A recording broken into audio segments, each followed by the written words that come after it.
The centerpiece was obviously a very important part of the memorial as a whole. And being that the decision was made to make sure that all of the elements, or most of the elements, would be natural, it was obviously very important to make sure that the centerpiece would be natural as well. And so we weren't initially certain where that would take us.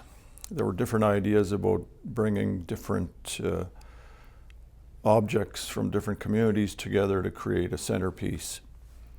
And so as time went on and people were tasked to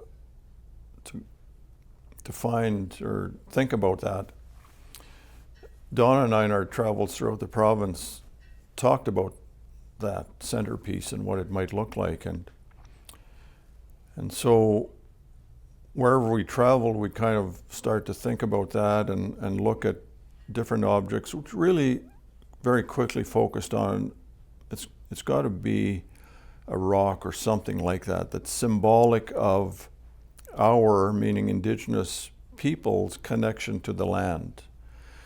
And there's also a ceremonial aspect to that where rocks are used in ceremony. And I won't delve deeper into that, but there's a spiritual ceremonial connection as well to stones or to rock. And so everywhere we traveled, we'd be looking and we'd point to each other, what about that? Wouldn't that look good as a centerpiece? And generally it were big rocks out in the middle of a field or along the highways that we traveled. And it's like anything else, you kind of don't really pay attention to those objects, in this case rocks, because there's so many around. And one day we were returning back from the north and we came through the Qu'Appelle Valley here north of Regina.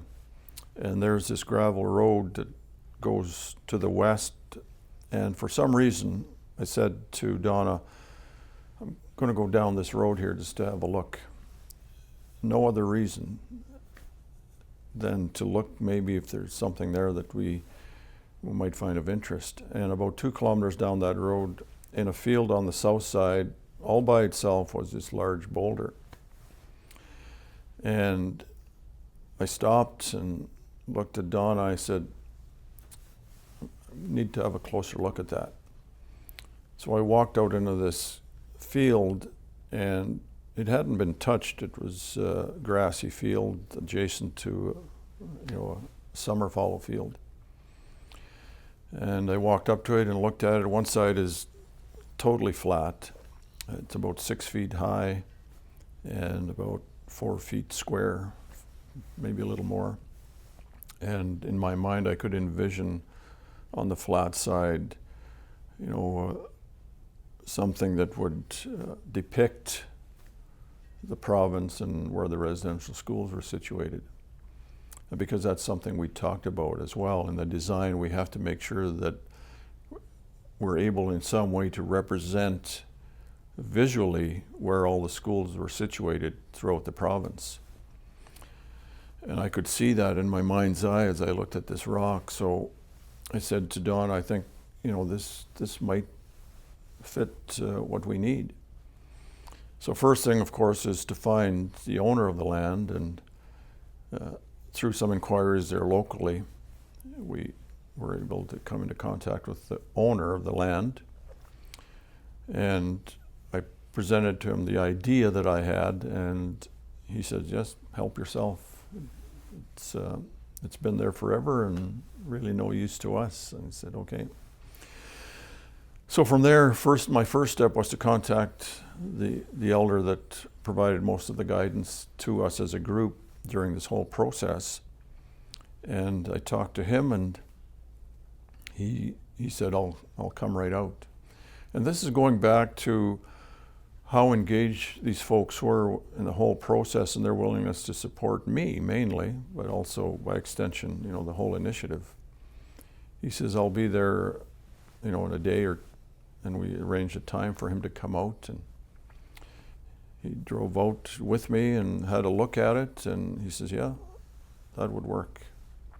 And so he immediately conducted a bit of a ceremony there. And I won't go too deeply into it, but one important part of the ceremony was for him to ask the Creator for permission to actually use that for the purpose that we had intended for it. And so after his prayers and ceremony, he says, yeah, you're good to go. So then came the process of obviously moving that to the present site. And the elder now would say that, no, when I tell the story, he said, well, no, you didn't find the rock. The rock found you.